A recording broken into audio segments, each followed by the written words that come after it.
Welcome to the Chronicles of UK Salafism, an insider perspective. This is hopefully the first of many podcasts that intend to provide a chronology of how Salafism developed in the UK, but from a convert and insider perspective. And what I intend to do is to provide evidence, documentary evidence, historical evidence that actually focus on what was being taught and learned during the 90s and then proceed into the 2000s. And the reason for preparing such podcasts is to counter as well as address a prevalent narrative now that Salafism continues to be a precursor to non-violent and violent extremism. And that narrative has been adopted by governments, academics, practitioners, and even other uh, Muslim entities that have been at odds with Salafism and Salafis for decades now. So I think that provision of lectures, titles, the cities, universities, institutions that my own discourses were provided in throughout the early 90s should provide a historical overview and summary of Salafism.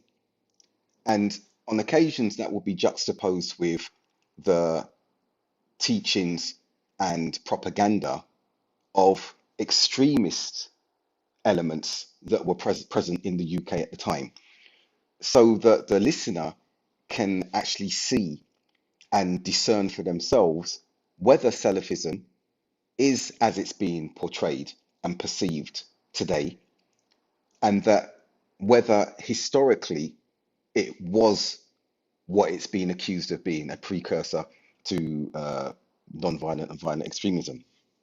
And I will obviously start at the beginning of the decade of 1990 when I converted to Islam. And I have my written notes of some of the lessons that we were being taught. And I can mention those without going into too much detail. I think it's necessary to just give an outline. I think it will bore the listener if I was to go through all of the rudimentary aspects of learning that we were receiving at that particular time from the teachers. However, dates I think are important.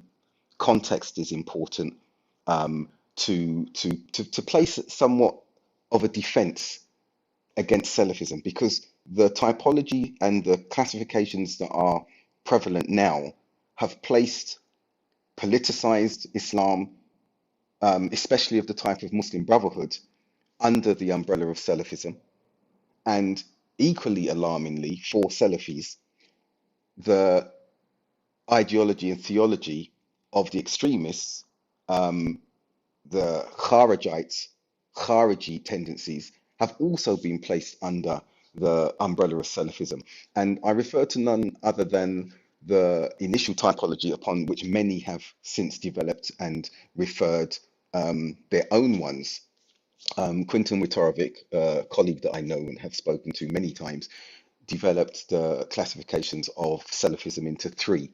The first one being Salafi purists, also known as quietists, apolitical Salafis, who are more focused on the spiritual, procedural aspects of the religion. Then you have the Salafi politicos, as he termed them, who are the politicized elements that are dealing with government and wanting to effect change amongst governments and things like this.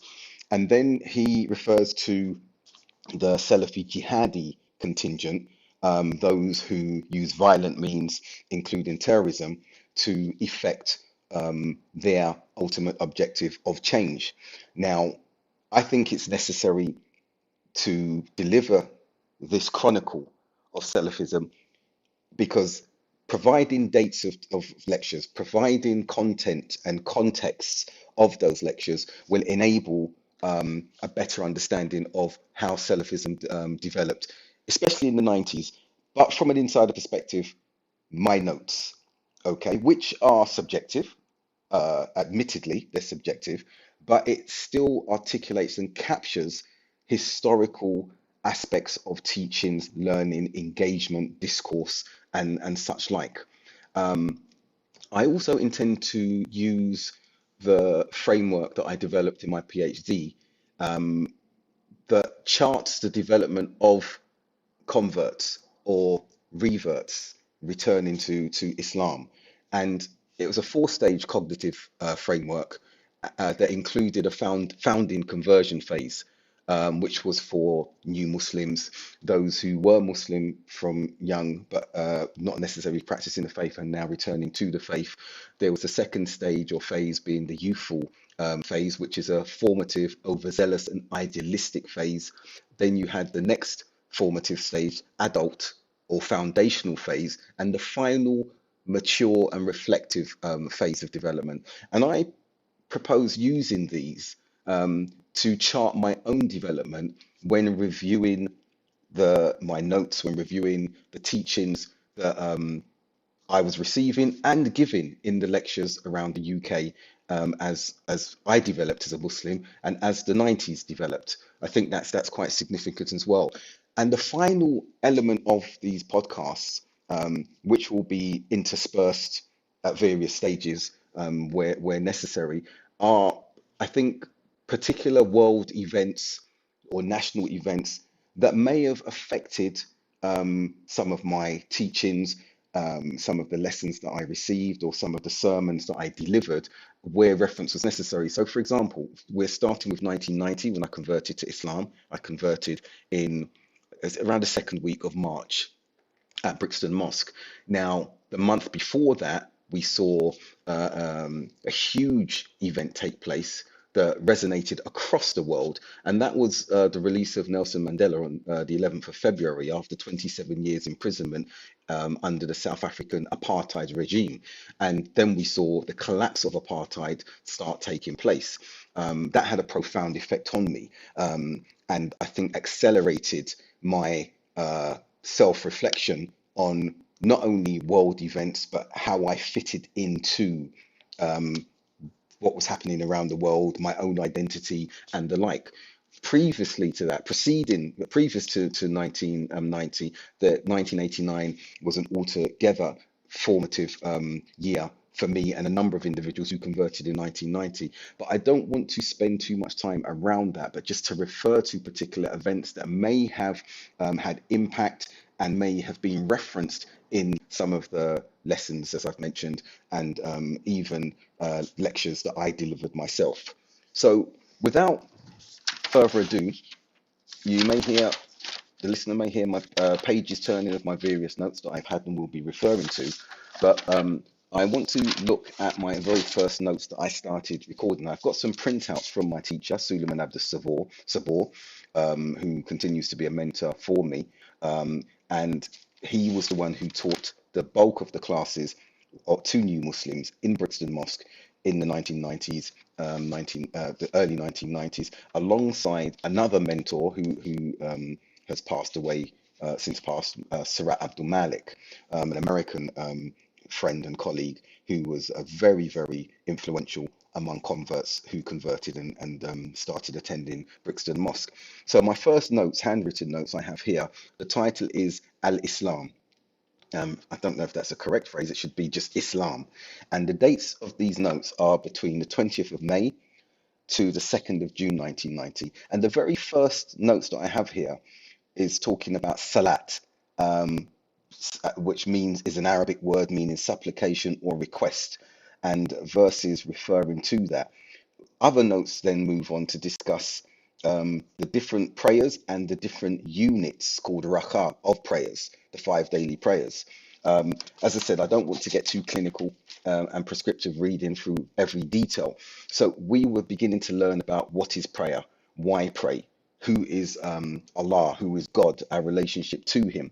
The prescription of the prayer was then looked at on the 27th of May, about having intention, preparing ourselves, what needs to be said at the beginning of prayer and during prayer. And I see that the very first prayer, the very first chapter of the Quran that I and my colleagues and all Muslims around the world, new Muslims around the world, learn upon their foundational sages, which was Surah Al-Fatiha, the opening.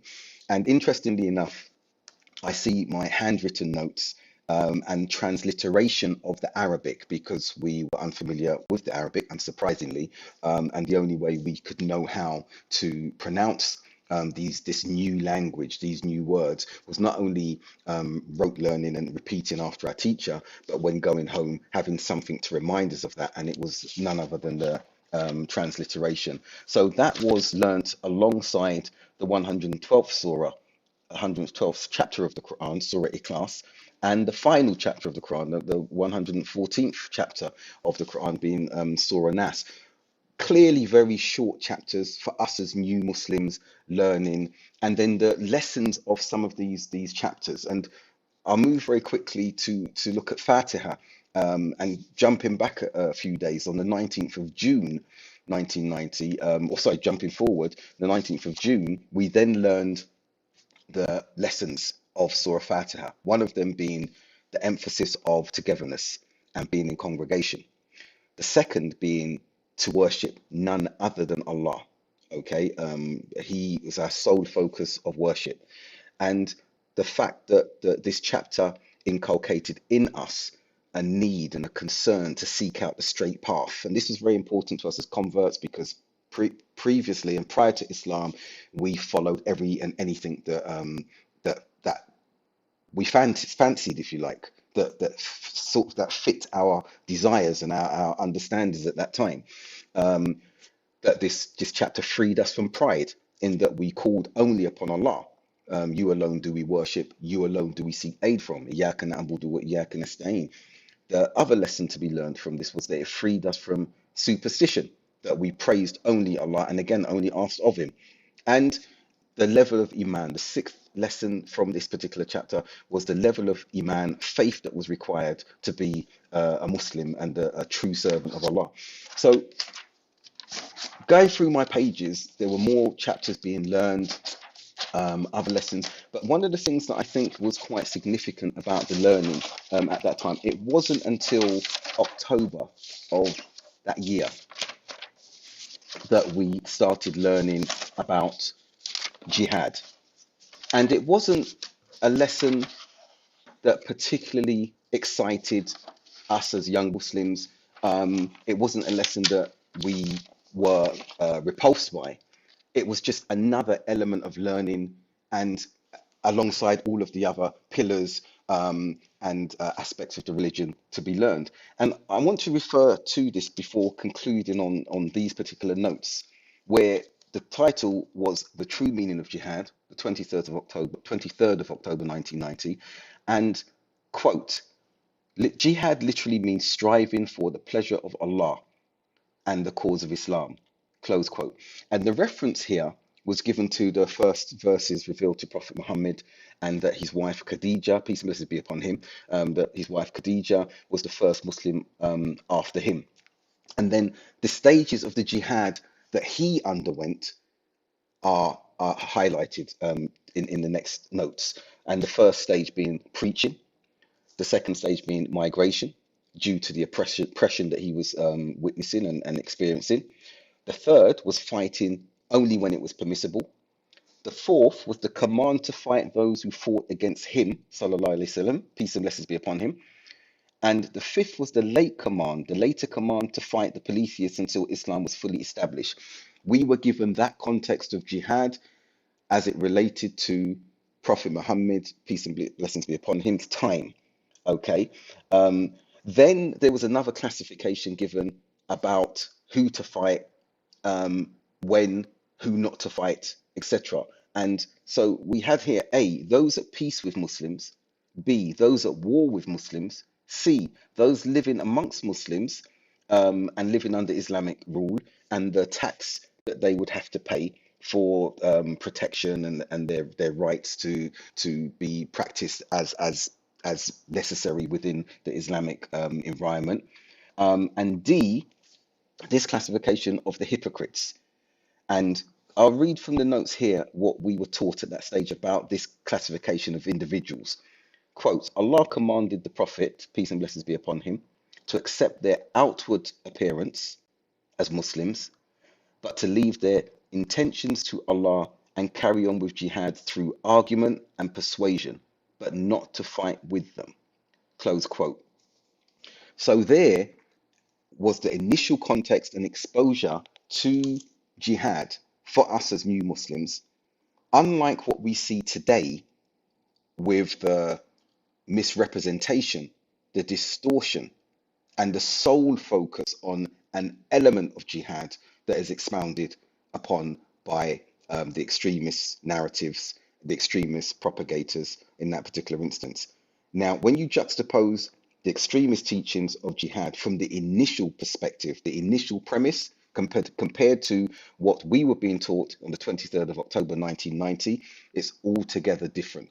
And remaining with this particular context, when we then review the cognitive framework, development framework that I've mentioned at the beginning of this podcast from my PhD, if a convert or revert is being taught a politicized understanding of jihad at the founding conversion stage, this is a cause for concern because their foundation is not going to be upon learning the theology of the religion, the ideological premise of the religion, the life story of the Prophet Muhammad, peace and blessings be upon him, and the context within which jihad and other areas of Islam were being taught.